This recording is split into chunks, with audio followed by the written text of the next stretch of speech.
Hey, Hey, Zayyan. hey, John, Colin, thank you for joining me here at Cinema Debate. I got a chance to see the Batman early this week, and it was absolutely amazing. So I guess we'll jump right into it. So each of you guys played an iconic character from the Batman mythos, with John playing Carmine Falcone and Colin playing the Penguin. With such a long history of material with these characters, from books to movies to animation, was there any you looked at for inspiration when approaching these roles? I looked at the Frank Miller comics, Year One and Last Halloween, and also a lot of the early Batman comics from the 30s too. And obviously, there's a lot of influences. The Godfather influenced the Year One, and so I was thinking about the influences on that too. And Matt said that would be something interesting to explore. And so and then real life figures too, and then just use your imagination. And Matt wanted everything grounded in sort of a subterranean world, so I took it from there.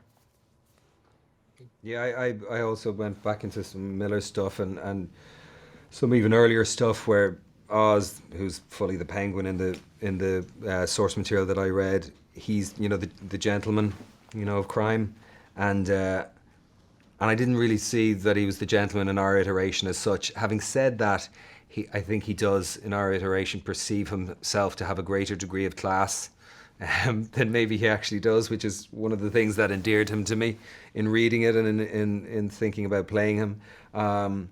But it was all, as John said, it was all so grounded. What Matt wanted to design were characters that were, at least by name, if wholly not by presentation, recognizable from a long lineage of characters that had come before and been represented in various formats.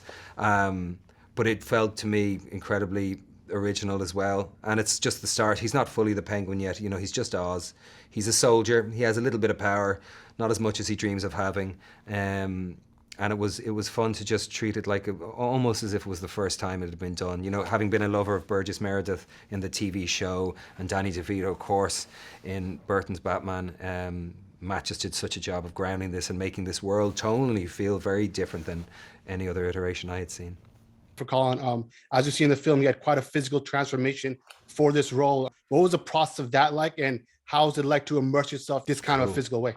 It's cool, man. The deeper you go, the more freedom you get. I mean, maybe that sounds psychotherapeutic to say that, but the deeper you go, the more freedom you get. And I was totally submerged by the brilliant artistry of Mike Marino. So I had the 5 or 6, 7 scenes I had in the film, and I was in the process of figuring out what I was going to do with Oz and just thinking about it. And then I saw Mike's design, and all of a sudden the character just became very clear to me. Or how I was going to inhabit it became very clear to me, and it was playtime. I felt like I was in a sandbox. It was a joy to go to work and have so much of the work done for me. To be honest with you, so it was cool. Yeah, it was my privilege, utterly. Thank you guys so much. Your performances are both great, and I can't wait for the audience to experience that as well. Thanks, Thank you man. very All the much. best to you. Thank you. Take care.